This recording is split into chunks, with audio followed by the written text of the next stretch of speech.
Bienvenue sur Destination Crypto, le podcast qui vous emmène sur les sentiers tortueux de la crypto-monnaie. Je m'appelle Thibaut Coussin, je suis auteur et coach crypto. Ma mission, c'est de vous aider à comprendre l'univers de Bitcoin afin que vous profitiez de ce marché en pleine croissance. Si ce sujet vous intéresse, je vous invite à vous abonner et à reprendre un peu de café pour attaquer cet épisode. Vous êtes prêts? Allez, c'est parti!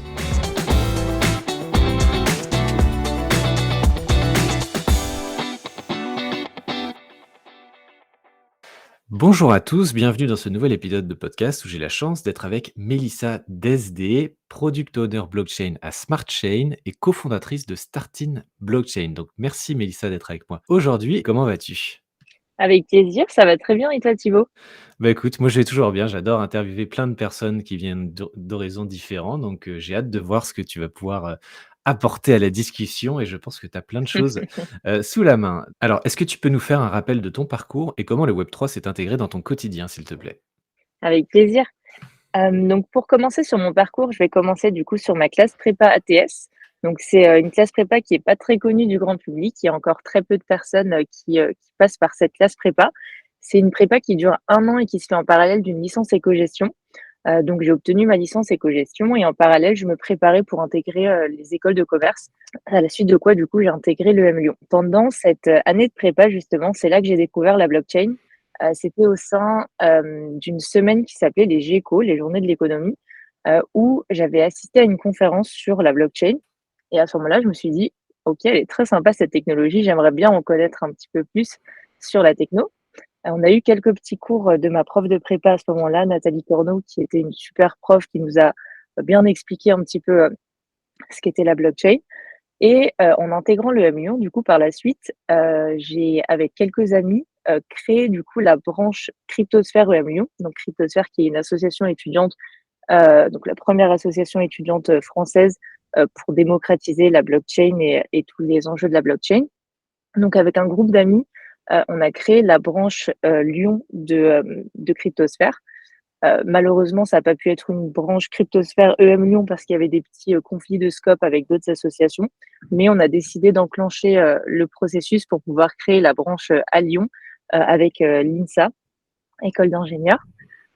Pendant du coup cette année 2020 qui était l'année du covid, on a eu beaucoup de formations avec Cryptosphère, donc qui étaient faites par, des mentors qu'on avait d'entreprises et cetera, qui nous formaient justement à ce qu'était la blockchain, ce qu'étaient les différents enjeux. On organisait un petit peu des petits événements comme ça entre nous pour pouvoir, se former à la blockchain. Et à ce moment-là, je me suis dit: «OK, la théorie, c'est très cool, mais j'aimerais bien, un petit peu voir des cas d'usage en entreprise». Donc c'est là que j'ai rejoint Natixis, une banque d'investissement qui avait un département innovation, qui s'occupait de projets blockchain. Hem, Puis, à la fin de ce stage-là, j'ai rejoint un programme d'incubation, enfin c'est une année d'échange, donc qui se faisait sur 1 an, d'un programme qui s'appelle Le Bridge et qui est co-créé par School Lab, l'incubateur, et UC Berkeley en Californie. Donc l'objectif, c'était de faire le premier semestre où on voyait les bases de l'entrepreneuriat, on se préparait un petit peu à tout ça et le deuxième semestre qui s'effectuait du coup sur le campus de UC Berkeley, à San Francisco et pendant lequel j'ai suivi un semestre entier qui était dédié à la blockchain et au Web3. Donc c'était un programme de tech et d'entrepreneuriat. Donc l'idée, c'était de créer des projets, et de créer sa startup, dans la blockchain. Donc j'ai suivi plusieurs cours, dont des cours qui s'appelaient, NFT, Metaverse and Creator Economy, des cours qui étaient Build a Blockchain App, d'autres qui étaient, Blockchain Fundamentals. Donc un petit peu plein de petits cours comme ça pour s'introduire à la blockchain et travailler, avec des personnes de profils très différents sur la blockchain. Donc après, cette année-là, j'ai été diplômée et c'est là que j'ai rejoint du coup, SmartChain en full time, et que j'ai lancé en parallèle, mon média Starting Blockchain. D'accord, mais ça en fait beaucoup des choses. C'est super que tu aies pu assister à plein de présentations via Cryptosphère, via d'autres organismes. Tu n'as pas eu le parcours comme moi j'ai pu avoir où je suis rentré par Bitcoin, j'ai commencé à C'est ça. creuser et ensuite je me suis intéressé à la technologie où en général, c'est un peu l'investissement qui prône au début. Toi, tu vraiment finalement, tu as vraiment emmagasiné énormément d'expériences à travers des conférences tech. Ça, c'est très cool et en sortie d'études, donc tu mets un peu les mains vraiment dans le cambouis.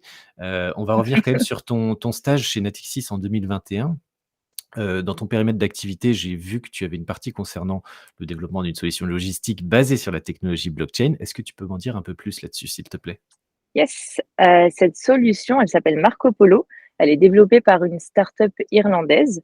Donc ce projet, pour être, assez simple sur l'explication, c'est de la supply chain finance, donc du financement du commerce international. Ce qu'il faut savoir, c'est que dans les grandes banques d'investissement, ce que beaucoup d'entreprises B2B font, c'est que quand elles vont, vendre, des produits à leurs clients, entreprises, en fait, étant donné qu'il y a ce petit délai de 90 jours pour pouvoir payer la facture, à son fournisseur, ce que les entreprises fournisseurs vont faire, c'est qu'elles vont aller voir les grandes banques d'investissement en leur disant: «OK, regardez ma facture, le paiement est prévu pour telle date. Est-ce que vous pouvez m'avancer cet argent-là? Et en contrepartie, le jour où je serai payé, vous récupérez l'argent directement, vous, sur votre compte». Donc ce que la banque va faire, c'est qu'elle va prêter en amont l'argent aux entreprises B2B en contrepartie, du coup, bien sûr, d'un petit intérêt. Donc il faut savoir que ce processus-là, il est très chronophage, il se fait beaucoup sur papier, c'est encore très à l'ancienne, donc beaucoup de lettres de crédit documentaires, beaucoup de documents papier. Et l'objectif de Marco Polo, c'était de créer une plateforme multibancaire, et multi-produits où, leurs clients à Marco Polo allaient être des clients bancaires et des clients entreprises. Donc nous, Natixis, on était un client bancaire qui avait pour objectif de co-créer avec Marco Polo cette plateforme-là, pour pouvoir vraiment fitter avec les besoins des clients finaux et des banques. Donc ce qu'on faisait, c'était qu'on co-créait la plateforme avec eux.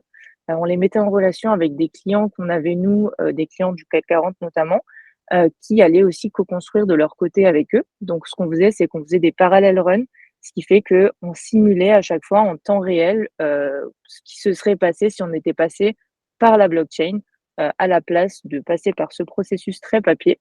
Et le grand objectif de tout ça, c'était du coup de digitaliser un petit peu tous ces échanges-là, et de digitaliser toute cette partie bancaire qui est justement très papier pour offrir plus de traçabilité et plus de transparence. D'accord, c'est super intéressant ce cas d'utilisation de la blockchain. Est-ce que la simulation et le concept a été mis en application ou c'est encore au stade de projet? Est-ce que tu peux m'en dire un peu plus là-dessus? Ouais, c'est un projet du coup qui a mis, donc pour lequel Natixis s'était engagé pendant plusieurs années. Donc moi, je suis arrivée sur l'année 2 du projet. Il faut savoir que, étant donné que c'est, un produit qui est en co-création avec plusieurs banques, ça prend énormément de temps. Les processus sont assez longs. On n'intervient souvent que sur des petites parties du projet parce qu'il peut prendre plusieurs années à être mis en place. Quand je suis arrivée, on en était à la partie où la plateforme avait été complètement réfacto, donc on avait dû repartir de zéro sur, tout le processus qu'on allait avoir, toute la chaîne, de suivi, pour le client. Donc on a dû aller voir le client pour lui expliquer, déjà l'intérêt de la blockchain. Il fallait, donc on a assisté à beaucoup de présentations avec des clients où on leur expliquait la technologie, où on vulgarisait parce que c'était assez compliqué pour eux de dissocier la blockchain du bitcoin. Donc il a fallu faire tout ce travail-là de leur expliquer les intérêts pour eux, d'avoir une solution blockchain. Et au moment où je suis partie à la fin de mon stage, Natixis en était à la phase de fin du parallel run. On avait terminé, cette simulation qu'on avait fait pendant 8 semaines, où on téléchargeait les documents sur la plateforme, où on avait notre suivi, où, le back office faisait sa part du travail, le front office également et qu'on transférait l'argent et qu'on avait bien du coup reçu toute cette partie-là, transférée et qu'on avait été du coup remboursé à la fin, par le client final qui était sur la plateforme. Donc globalement, le processus commençait à se créer un petit peu comme ça. La seule chose, c'est que comme je te l'ai dit tout à l'heure, on était plusieurs banques à travailler avec, Marco Polo pour créer cette solution-là. Je pense qu'aujourd'hui, ils en sont encore à une grande partie, d'essayer de construire cette plateforme-là, qui est encore un gros enjeu parce qu'il y a plusieurs produits différents qu'on peut avoir. Ce que je t'expliquais tout à l'heure, c'était le receivable finance, mais il y avait aussi plein d'autres produits, heu, qui étaient utilisés, à ce moment-là. Donc je pense que Marco Polo, on est encore à cette grande phase de création du produit et enfin avec certains clients et il me semble que Natixis s'est un petit peu retiré du projet, à terme. C'est ce que j'ai cru comprendre sur ces derniers mois. D'accord, et est-ce que tu sais ils exploitaient une architecture déjà existante ou ils voulaient vraiment construire leur architecture avec leur blockchain, leurs jetons, enfin, créer vraiment quelque chose de toute pièce, c'est ça? Ouais, ils avaient créé quelque chose de toutes pièces. C'était basé sur une blockchain privée. Ils avaient un consortium de banques qui travaillait dessus. Donc c'était très expérimental, basé sur une blockchain privée. D'accord. En tout cas, c'était une bonne première expérience pour rentrer un peu dans le concret de la technologie blockchain. Je vois que sur LinkedIn, j'ai un peu fouillé ton profil. Je vois aussi que tu es donc product owner blockchain chez SmartChain. Est-ce que tu peux nous dire un peu en quoi ça consiste? Yes. Donc j'ai rejoint SmartChain justement pour avoir ce côté un petit peu plus agile en rejoignant une startup, pour pouvoir travailler justement sur divers projets, pouvoir, avancer beaucoup plus vite que ce qu'on aurait fait initialement dans un grand groupe forcément. Donc mon quotidien en tant que product owner blockchain, mon rôle, ça va être d'accompagner les clients, qui veulent développer des solutions blockchain et pouvoir les challenger pendant toute une phase de discovery pour arriver à un projet qui leur plaira. Rédiger toute une partie de cahier des charges fonctionnel pour qu'on puisse, bien s'aligner sur le besoin du client et ensuite assister à toute la phase, de delivery, donc toute la phase où nos développeurs vont développer le projet. S'assurer donc en méthodologie agile que, chaque semaine, on a bien respecté, le planning qu'on s'était fixé. Donc on va avoir, tous les jours un rendez-vous avec les développeurs pour pouvoir voir leur avancée, du jour et à la fin de chaque sprint, donc à la fin de chaque semaine, s'assurer que, on a bien développé, exactement ce qui était demandé par le client. On fait des démos au client, on lui présente un petit peu, il le challenge et on réitère sur une semaine comme ça. Ça permet au client donc chaque semaine d'avoir des démos sur ce qui a été déjà développé, de pouvoir réajuster en fonction s'il y a des choses qui conviennent pas et on aide du coup les clients à mettre en place, ces diverses solutions. Donc ce que j'aime beaucoup, c'est que ça peut être vraiment des solutions très différentes. Ça peut être, des entreprises ou des petites startups qui veulent créer des collections de NFT. Donc on va les accompagner sur cette création-là, sur toute la partie smart contract, sur toute la partie, DAO par exemple, s'ils veulent, créer, un modèle qui va être basé sur une DAO. On va essayer de beaucoup les conseiller sur les solutions à adopter, sur, les pour et les contre de chaque point et vraiment essayer de les challenger pour que ça fitte bien avec leurs besoins. L'objectif, c'est toujours que, le client, atteigne son objectif et comprenne toutes les décisions qu'il a pu prendre et soit acteur vraiment de ce changement-là. D'accord. Alors, merci pour la petite présentation de la méthodologie agile au passage. Si vous ne connaissez pas, effectivement, c'est ce qu'on appelle des sous forme d'itérations courtes pour travailler de main dans la main avec le client. C'est beaucoup plus simple et une meilleure proximité vis-à-vis du client. Donc, je vous invite à vous renseigner là-dessus si vous ne connaissez pas. Et alors, moi, je me pose des questions quand on est product owner, donc on conseille des clients sur les différentes solutions, que ce soit en termes de blockchain, en termes de, je sais pas, collection NFT, en termes de DAO. Vous devez être à la pointe de tout ce qui se fait sur le marché et donc vous devez connaître, un peu tous les écosystèmes. Comment vous gérez ça? Parce que ça doit être une vraie contrainte d'être à jour en permanence pour proposer toujours la meilleure solution aux clients. C'est vrai. Ce qu'il faut savoir, c'est que SmartChain, initialement, c'était une grosse entreprise, enfin, c'était, une entreprise qui était globalement basée sur la R&D. Donc il y a eu beaucoup de travail de recherche qui a été fait par les équipes. On a différents pôles d'expertise au sein de SmartChain. On a des personnes qui sont très expertes de Tezos, d'autres qui sont très expertes d'Ethereum, par exemple, d'autres de d'autres blockchains. On a Cardano aussi, notamment, beaucoup de personnes qui sont sur Cardano. Ce qu'on fait, c'est qu'il y a toujours ce pôle, qu'on appelle Origami, ce pôle R&D qui, lui, fait de la recherche constante sur ce qui se passe sur l'écosystème. On a des formations qui sont faites assez régulièrement en interne, de par ces personnes justement qui sont, plus passionnées par une technologie ou par une autre. On a chaque semaine ce qu'on appelle des R&D sessions où on a une personne qui va se porter volontaire pour présenter un petit peu, un travail qu'il a fait, un travail de recherche qui a été fait, une technologie ou peu importe. Donc effectivement, c'est un gros travail de toujours devoir être un petit peu à la pointe de tout ce qui se passe et surtout en tant que product owner ou product manager, étant donné qu'on est face au client. Si on a un client qui s'y connaît mieux que nous sur un point en particulier, ça peut être assez problématique. Donc, l'idée, c'est vraiment de se former et de faire ce que notre CEO appelle créer des blockchain talent, où on va essayer vraiment de garder une expertise qu'on va avoir au fur et à mesure. Oui, il vaut mieux cibler quelques quelques écosystèmes et être expert, enfin spécialiste de cela, que de vouloir être partout et être, moyen partout, ouais. Je comprends totalement et C'est moi-même clair, j'ai beaucoup de mal à voir tout ce qui se passe, sur l'écosystème général. Je suis obligé de cibler que quelques écosystèmes et ça va tellement vite. Donc je comprends que ce soit c'est très ça. compliqué et avec des clients qui forcément vont se former un peu de leur côté, ça peut être, difficile dans la discussion, mais en tout cas c'est vraiment passionnant. C'est vraiment, je pense, peut-être un boulot qui me plairait, je pense. Mais voilà, dans une autre vie peut-être. On arrive au cœur de ton activité actuelle avec la société Startin Blockchain que tu as cofondée début 2022. Peux-tu nous présenter la société et quelle est sa proposition de valeur? Ouais. Donc effectivement, comme tu l'as dit, on s'est lancé, il y a à peu près un mois maintenant. Ça faisait pas mal de temps qu'on bossait dessus, donc ça faisait pas mal de mois. On a commencé à travailler sur, le projet, quand j'étais encore étudiante à Berkeley, là où j'ai rencontré un de mes cofondateurs, qui était finalement mon coloc, heu, au sein de la maison dans laquelle on habitait. On est 4 associés sur le projet, 2 qui ont déjà des médias de vulgarisation, dans l'éducation, notamment dans le monde des prépas et dans le monde, des grandes écoles de commerce. On va savoir Mister Prépa et Planète Grandes Écoles pour les 2 plus connus et ce qu'on a fait globalement, c'est que, on a décidé de mutualiser nos forces, 2 étant passionnés de blockchain et les 2 autres étant passionnés d'éducation. Donc on a voulu créer, un média de vulgarisation de la blockchain, en mutualisant du coup ces deux points qui nous tenaient, beaucoup à cœur. Le fait de pouvoir éduquer, des personnes et pour nous de pouvoir, justement éduquer sur la blockchain pour aider à cette adoption, de la blockchain, qui pour nous passionne. Donc, la proposition de valeur, notre cœur de métier, c'est qu'on a créé un média, qui a pour objectif de vulgariser la blockchain et de la rendre accessible à tous, hem, surtout les étudiants et les jeunes diplômés.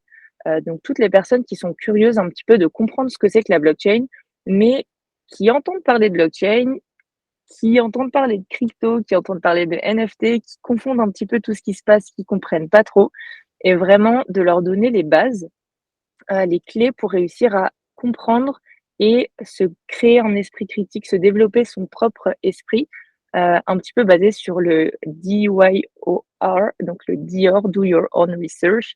On a vraiment pour objectif de, mettre en avant des acteurs de l'écosystème, des start-upers, des grands groupes qui travaillent sur des projets blockchain, des investisseurs Web3, des personnes qui lancent des créations de NF des collections de NFT.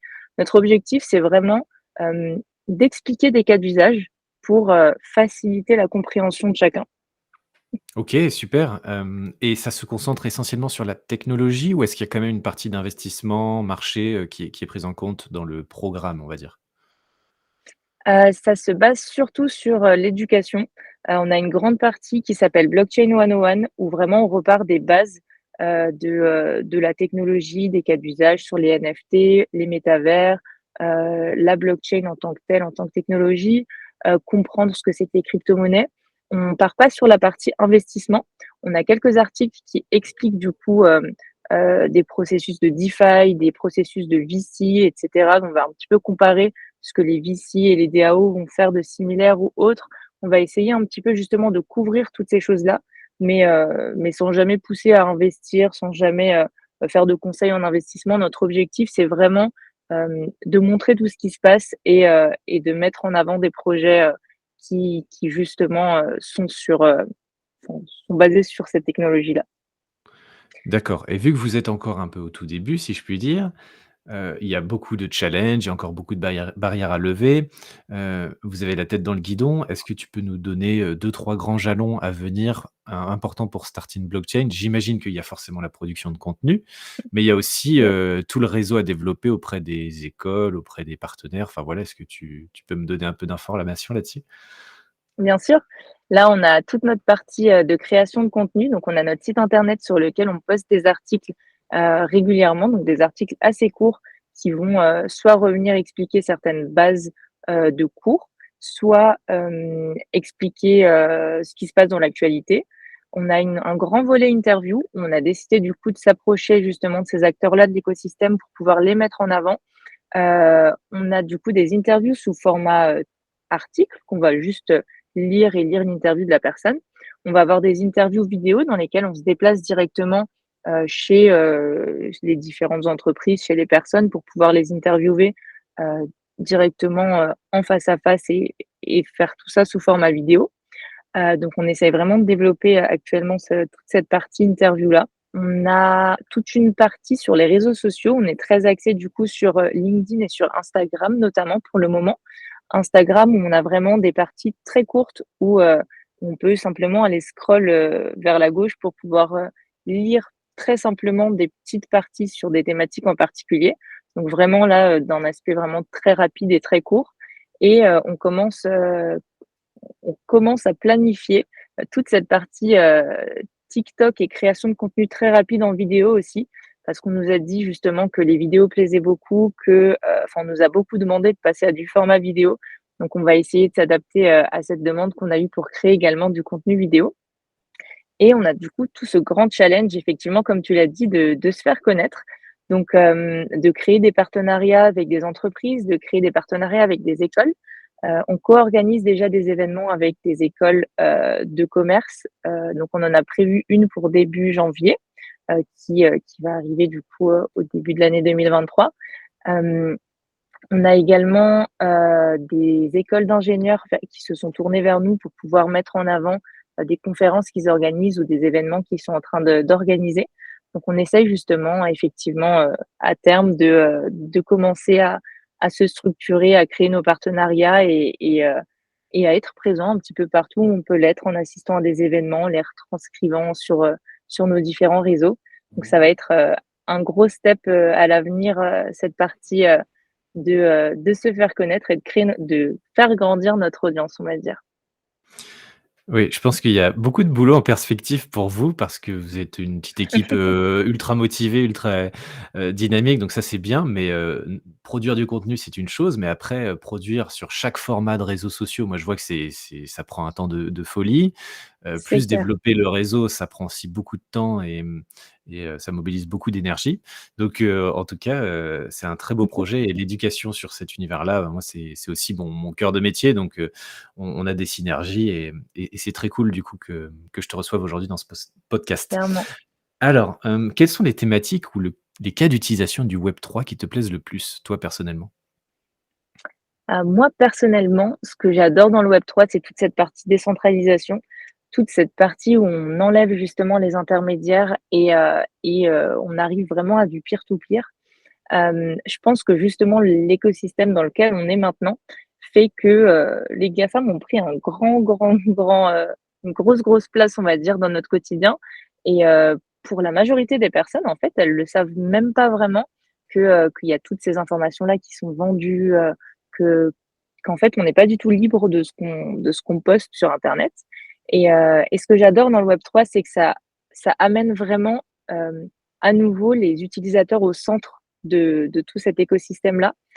J'aime beaucoup, les initiatives Web3 justement où on met, les créateurs et les artistes au centre de ce qu'ils sont en train de créer. Parce qu'au final, c'est eux qui créent toute cette œuvre qu'ils sont en train de créer, que ce soit dans la musique, que ce soit simplement, hem, des personnes qui créent du contenu, des influenceurs et cetera. Ce que j'aime beaucoup, c'est des projets, comme Rally, par exemple, qui vont faire en sorte de créer des réseaux, qui vont remettre le créateur au centre de cet écosystème-là. Des plateformes comme Minted qui vont justement aller créer des plateformes NFT, des marketplaces NFT où justement le créateur va devenir lui-même, le créateur même sur les différents réseaux et retoucher derrière des royalties pour ceux qui créent. Donc vraiment toute cette partie-là de remettre, l'utilisateur au centre, c'est vraiment pour ça que le Web3 me m'attire autant. Ouais, d'accord, remettre au centre les données qu'on détient et qu'on produit pour les monnayer ou en tout cas avoir, récupérer ce qui nous revient de droit et ce n'est pas le cas actuellement et Exactement. c'est ce qui est excitant sur le Web3 effectivement. Est-ce que maintenant on arrive au bout de cette interview, question un peu plus légère, est-ce que toi, tu as des projets à venir sur du moyen long terme? On a vu que tu avais déjà un emploi du temps extrêmement chargé. Est-ce qu'il y a autre chose que tu voudrais partager à l'audience, que ce soit pro, perso? Enfin voilà, tu as le champ libre pendant 1 ou 2 minutes si tu veux rajouter quelque chose. Ouais, bah, effectivement, comme tu l'as dit, mon emploi du temps est un petit peu chargé en ce moment entre Smart Chain et Starting Blockchain. Ce que j'aimerais peut-être faire passer pour message ici, ce serait que, pour Starting Blockchain, on cherche, encore actuellement du coup à recruter des rédacteurs. Donc si n'importe qui écoute ce podcast ici est intéressé par la blockchain, par la vulgarisation et se sent, prêt à se lancer sur un nouveau défi de vulgariser certaines thématiques, on recrute énormément de rédacteurs maintenant pour pouvoir créer du contenu, qui vulgarise justement ces notions-là.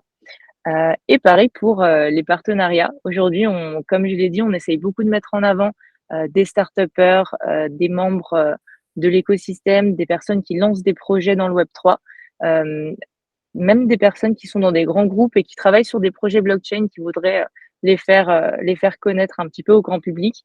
On est très à la recherche de personnes pour être interviewées, pour créer des partenariats et des synergies. Donc, on serait ravis, de communiquer avec, toutes les personnes qui se connectent à nous sur LinkedIn. Donc avec un grand plaisir, pour échanger, avec toute personne passionnée. Bah, je pense que le message est bien passé. En tout cas, l'appel est lancé. Je mettrai tous les liens dans la description de cet épisode, comme d'habitude. Donc, allez voir les deux sociétés, que ce soit Starting Blockchain ou Smart Chain. Et n'hésitez pas à aller ajouter Mélissa sur LinkedIn. Voilà, si vous êtes vraiment intéressé, ce serait un vrai plaisir que ce podcast ait permis de rapprocher Mélissa avec d'autres personnes qui pourraient ajouter de la valeur à ces sociétés. Merci Mélissa pour le temps que tu m'as accordé, c'était super cool, j'ai appris plein de choses et c'était un très bel échange. Merci à toi de nous avoir invités. Je vous dis à très bientôt pour le prochain épisode. Salut! Salut!